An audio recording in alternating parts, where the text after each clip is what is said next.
Hello everyone. आज के इस सेशन में हम लोग बेसिक पीएलसी लेडर लॉजिक बनाना सीखेंगे with the help of example. और आज का हमारा एग्जांपल है कि हमें एक लेडर लॉजिक डेवलप करना है जिसमें कि एक टेबल को फॉरवर्ड एंड रिवर्स डायरेक्शन में मूव कराना है with the help of two in limit switch.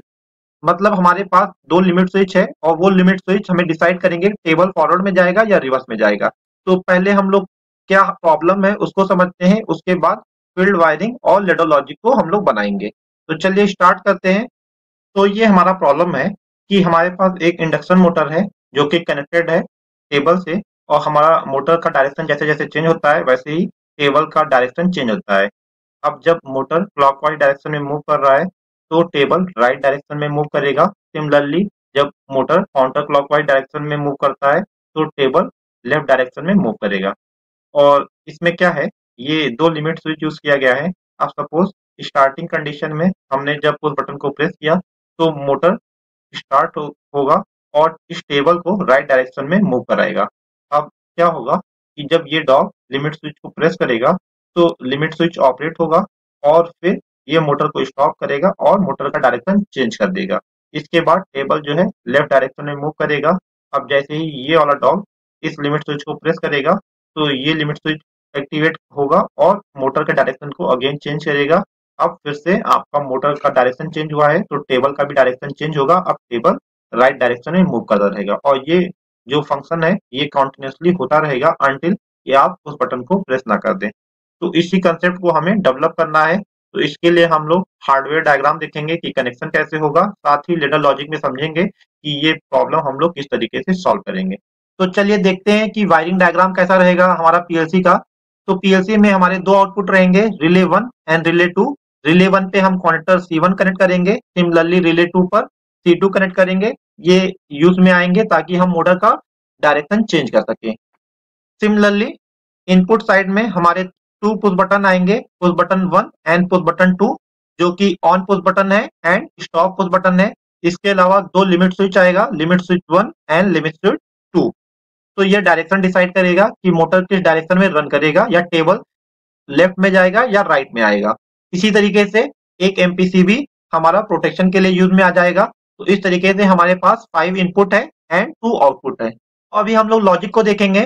तो लॉजिक में सबसे पहले स्टॉप पुश बटन का एनसी कॉन्टेक्ट यूज किया गया है यहाँ पर। तो इसका मतलब ये होगा कि नॉर्मल कंडीशन में जब हम स्टॉप पुश बटन प्रेस नहीं कर रहे होते हैं तब ये एनसी रहेगा और यहाँ से जो है सिग्नल पास करेगा। जब भी हमें सिस्टम को ऑफ करना रहेगा हम स्टॉप पुश बटन प्रेस करेंगे तो जो भी यहाँ पे होल्ड ऑन हुआ है या जो भी सिस्टम चल रहा है वो स्टॉप हो जाएगा और फिर वो फिर से ऑन नहीं होगा। सिमिलरली ये प्रोटेक्शन के लिए है, जब भी आपका मोटर ओवरलोड होगा या सम प्रॉब्लम आएगा तो ये एनओ हो जाएगा और सर्किट को ऑफ कर देगा। इसके बाद ऑन पुश बटन है। तो जब भी हमारा सिस्टम ऑफ है और हम ऑन पुश बटन प्रेस करते हैं तो होगा क्या, ये एनसी हो जाएगा।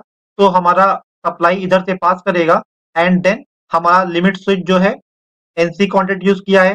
तो अगर लिमिट स्विच ऑपरेट नहीं है तो ये एनसी में ही रहेगा। सिमिलरली तो क्या होगा, ऑन पुश बटन जैसे ही प्रेस करेंगे M0 ऑन हो जाएगा। इसके बाद कंडीशन चेक करेगा रिले 2 ऑफ है कि नहीं है। अगर रिले 2 ऑफ है तो रिले 1 ऑन हो जाएगा। तो यहाँ पे एक इंटरलॉक ये है कि कोई एक फॉरवर्ड डायरेक्शन या रिवर्स डायरेक्शन दोनों में से कोई एक ही ऑन होगा। तो यहाँ पे हमारा रिले 1 ऑन हो गया है। रिले 1 ऑन होगा तो मोटर हमारा क्या होगा, फॉरवर्ड डायरेक्शन में रन करेगा और ये राइट डायरेक्शन में मूवमेंट करेगा। ठीक है, करेगा तो एंड लिमिट पे आएगा तो हमारा राइट साइड का लिमिट स्विच ऑपरेट होगा। जैसे ही राइट साइड का लिमिट स्विच ऑपरेट होगा तो ये एनओ हो जाएगा, तो इस सर्किट को ऑफ कर देगा। सिमिलरली यहाँ पे ये एनसी होगा और फिर इससे क्या होगा, आपका जो है M1 ऑन हो जाएगा। M1 ऑन होगा फिर उसके बाद कंडीशन मीट होगा तो रिले 2 ऑफ हो जाएगा। अभी हमारा टेबल जो है लेफ्ट साइड मूव करने लगेगा। अगेन जैसे ही लेफ्ट साइड का लिमिट स्विच लगेगा ये एनसी से एनओ होगा और ये सर्किट ऑफ हो जाएगा। इन दैट पीरियड ये जो एनओ है वो एनसी हो जाएगा और ये फिर से इसको होल्ड ऑन कर देगा और M0 को ऑन करेगा। इस तरीके से ये साइकिल जो है रिपीटेड वे में चलता रहेगा अनटिल एंड अनलेस हम ऑफ पुश बटन प्रेस ना करें या हमारा ओवरलोड ट्रिप ना हो। तो अभी हम लोग लेडर लॉजिक को सिमुलेशन मोड में रन कर रहे हैं और ये ऑफलाइन मोड में रन कर रहा है। तो सेम लॉजिक को हमने यहाँ पे इम्प्लीमेंट किया है। अब यहाँ पे हम ऑन पुश बटन प्रेस करेंगे, जैसे ही प्रेस करेंगे M0 ऑन हो गया, साथ में ही रिले 1 ऑन हो गया। अब इस कंडीशन में रिले 2 हमारा ऑन नहीं होगा, क्योंकि रिले 1 ऑन है तो ये NC से NO हो जाएगा, तो ये कभी भी इसको ऑन नहीं करेगा, तो यहाँ पे एक इंटरलॉकिंग हो गया। अब आपका टेबल जो है राइट साइड में मूव कर रहा है, अभी हमारा टेबल राइट डायरेक्शन में मूवमेंट कर रहा है और इंड लिमिट में आ जाएगा, तो क्या होगा, हमारा राइट साइड का लिमिट स्विच ऑपरेट होगा। तो इस कंडीशन में ये NC से NO होगा और ये NO से NC होगा। तो जैसे ही हम ये प्रेस करते हैं, हमारा M1 ऑन हो गया और इसी पीरियड में M0 ऑफ हो गया, और M1 का होल्ड डाउन हमने लिया है, तो फिर ये हमारा M1 कॉन्टिन्यूसली ऑन रहेगा। तो M1 ऑन हो गया तो साथ में ही रिले 2 ऑन हो जाएगा। अभी टेबल का डायरेक्शन चेंज हो जाएगा, पहले राइट डायरेक्शन में मूव कर रहा था, अभी वो लेफ्ट डायरेक्शन में मूव करेगा।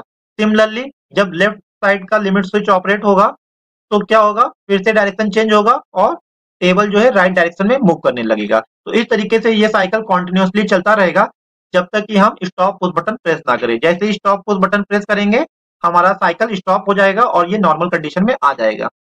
तो ये था लॉजिक जहां पे हमने मोटर के फॉरवर्ड एंड रिवर्स डायरेक्शन को कंट्रोल किया with the help of limit switch. तो इस टाइप का लॉजिक मशीन्स में जहां पे टेबल के मूवमेंट को कंट्रोल करना होता है वहां पे यूज करते हैं। होप कि आपको ये लॉजिक बनाने का कंसेप्ट समझ में आएगा। Thank you for watching my video, keep watching and subscribe my channel for latest video and update.